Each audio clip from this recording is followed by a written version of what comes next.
अस्सलाम वालेकुम दोस्तों, उम्मीद है आप सब खैरियत से होंगे। अल्लाह पाक आप सबके घर में खैर बरकत करे, खुशियाँ अता करे, आपकी परेशानियों को अल्लाह पाक अपने हबीब के सदक़े में दूर करे, आपके घरों पे अल्लाह पाक रहमतें अता करे, आप सबको अल्लाह पाक खुश रखे। मेरे दोस्तों, आपने सबने देखा होगा कि लड़ाई झगड़े के हवाले से है जो सास और बहू की हर घर में है। ठीक है, अल्लाह पाक इन सब झगड़ों को ख़त्म करे, सब पे अपनी रहमत करे और सलूक से रहने की तौफीक अता फरमाए। लेकिन ये वो झगड़ा है जो होता रहता है, हर घर में तकरीबन ये झगड़ा होता है। ठीक है, तो मेरे दोस्तों इंशाल्लाह मैं हमारे बड़ों की बताई हुई बातें जो मैं आपके साथ इंशाल्लाह शेयर करने जा रहा हूँ, और मुझे पूरी उम्मीद है कि इंशाल्लाह मेरी ये वीडियो आपकी ज़िंदगी बदल देगी, आपके घर में झगड़ा ख़त्म कर देगी। बात है सिर्फ समझने की।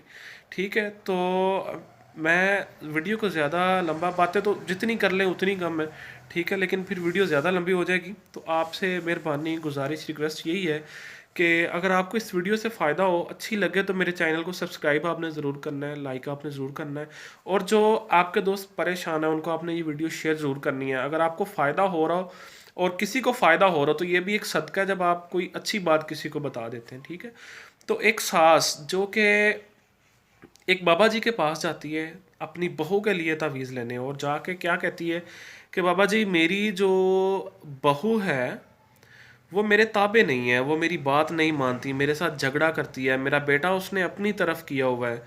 तो आप मुझे कोई ऐसा अमल बताएं, कोई ऐसा तावीज़ दें कि मेरी बहू और बेटा मेरे ताबे हो जाए। तो बाबा जी ने क्या कहा? बाबा जी ने कहा कि जी आप ऐसा करें, आप जंगल जाएं और किसी खूनखार शेर का गर्दन का बाल आपने लेके आना, और ज़िंदा शेर की गर्दन का बाल लेके आना, और आपने खुद लेके आना है। सास उठी और वापस आ गई। उसने अपने सहेलियों से बात की कि बाबा जी ने ये कहा है, तो ये तो बड़ा मुश्किल काम है, ये तो ना करने वाली बात है। तो सहेलियों ने कहा कि काम तो मुश्किल है, लेकिन इतना भी मुश्किल नहीं है कि ये हो ना सके। तो आप ऐसा करो कि आप 5 किलो गोश्त जो है वो जंगल में रोज़ाना लेके जाओ, और जिधर कहीं पे शेर आता हो आप वहाँ पे रखो। लिहाजा सास ने वैसा ही करना शुरू कर दिया। उसने रोज़ाना 5 किलो गोश्त जो है वो परचेज़ करना, और जहाँ कहीं जंगल में जाना, जिधर कहीं शेर का बसेरा था, वहाँ पे उसने वो गोश्त रख के मेरे दोस्तों वापस आ जाना। ठीक है, तो 1 महीना तकरीबन उसने यही प्रोसेस किया कि गोश्त को जो है जिधर वो शेर होता था वहाँ वो रख के वापस आ जाती थी। ठीक है, उससे अगले महीने उसने क्या करना कि उसने देखना कि शेर सामने है, शेर के सामने हो गया ना, उसने उसको गोश्त डालना शुरू कर दिया और चले जाना कि पास ना उसने रुकना। ठीक है, तो इस तरह शेर को पता चल गया कि ये औरत जो है मुझे डेली बेस पे गोश्त डाल रही है, मुझे खाना डाल रही है। ठीक है, तीसरा मंथ जब शुरू हुआ तो वो 5 सेर गोश्त जब लेके गई है सास, तो वो शेर को गोश्त डालने के बाद वहीं पे शेर के पास खड़ी हो गई कि देखती हूँ कि क्या करता है। और जैसे ही वो शेर उसके पास आया तो शेर ने उस औरत के हाथ और पाँव चाटने शुरू कर दिए। जाहिर सी बात है, 3 माह से वो औरत उसकी खिदमत कर रही थी, उसको गोश्त डाल रही थी, जानवर है, पिघल गया उसका दिल, तो उसने हाथ पैर चाटने शुरू कर दिए। तो वो औरत बड़ी खुश हुई, उसने जल्दी से उसकी गर्दन से एक बाल निकाला और दौड़ी आई उन्हीं बाबा जी के पास। उन्हीं बाबा जी के पास आके कहती है कि जी बाबा जी, ये लें बाल शेर की गर्दन का, और ये मैं खुद अपने हाथों से लेके आई हूँ। तो बाबा जी ने पूछा कि आप ये कैसे लेके आई हो, ये कैसे मुमकिन है? तो उस औरत ने सारा माजरा जो था उस 3 महीने के दौरान जो भी प्रोसेस था वो सारा बाबा जी के साथ उसने शेयर किया।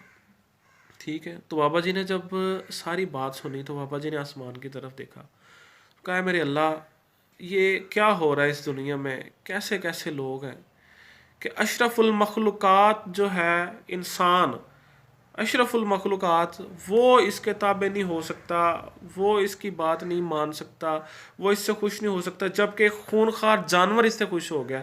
ठीक है, तो बाबा जी ने उस औरत से कहा कि ए औरत, ए नादान, ए पागल, एक जंगल का शेर, एक खूनखार जानवर, एक दरिंदा, जंगल का बादशाह, जो एक 3 महीने तेरी खिदमत करने से तेरा ताबे हो गया है, तेरे हाथ पैर चाटने शुरू कर दे, यहाँ तक कि वो तो उसका बाल उतार के ले आई है मुझसे तवीज़ करवाने के लिए। तो तू बता कि एक इंसान, एक औरत, एक बेटा तेरा, अशरफुल मखलूक़ात जो समझ बूझ और अक्ल रखता है, मुझे ये बताओ क्या तेरे उनके साथ मोहब्बत और प्यार करने से क्या वो तेरे ताबे ताबे नहीं हो सकते? क्या वो उस शेर से भी बुरे हैं? क्या वो उस खूंखार जानवर से, उस दरिंदे से भी बुरे हैं कि तेरे एक दरिंदे की खिदमत करने से वो तेरा ताबे हो गया, और वो जो तेरा बेटा और तेरी बहू जो कि अशरफुल मखलूक़ात हैं वो तेरी बात नहीं मान रहे? तो मेरे दोस्तों, सोचने की बात है, ये सिर्फ सास के लिए नहीं, ये बहुओं के लिए भी है। ठीक है, कि जो बहू बेटियां ऐसे काम करती हैं कि सास मेरी ताबे नहीं है, या मेरा शोहर मेरे ताबे नहीं है, मेरा शोहर मेरी सास की बात, अपनी माँ की बात मानता है, मेरे साथ झगड़ा करता है। तो मेरी बहनों, सिर्फ ना थोड़ी सी समझ का फ़र्क है। ठीक है, थोड़ा सा अपने माइंड को अपग्रेड करें, थोड़ा सा ऊपर जाएं, मेरी इस बात को फॉलो करें और आप उनकी खिदमत करके देखें। ठीक है, मैं ये नहीं कहता कि सभी अच्छे होते हैं या सभी बुरे होते हैं। ठीक है, आप खिदमत करके देखें, उनको थोड़ा टाइम दें। इंसान अशरफुल मखलूक़ात है, दिल है इंसान के पास, और मोम पिघला हुआ दिल है, इंसान का दिल सख्त नहीं हो सकता। ठीक है, जिसका ज़मीर ज़िंदा है उसका दिल सख्त नहीं हो सकता। इंशाल्लाह मेरी इस वीडियो से अगर आप ये इन बातों पे आपके दिमाग में बैठ गई ये बात, अमल करेंगे, तो इंशाल्लाह आपके घर से ये छोटे छोटे झगड़े ख़त्म हो जाएंगे। ठीक है, इंसान अगर जानवर की, सही बात मैंने की है कि अगर जानवर की खिदमत करे वो ताबे हो सकता है, तो इंसान अशरफुल मखलूक़ात है, चाहे सास है चाहे बहू है। ठीक है, तो आप आपस में अच्छा रवैया, एक दूसरे की खिदमत करें, वो आपकी करें आप उनकी करो। ठीक है, माँ बेटी वाला आप माहौल पैदा करो। ठीक है, इंशाल्लाह आपके घर में खुशियाँ आ जाएंगी। अल्लाह आप सबको खुश रखे, अल्लाह आपका हामी और नासिर रहे। मुझे इजाज़त दीजिए, अल्लाह हाफिज़।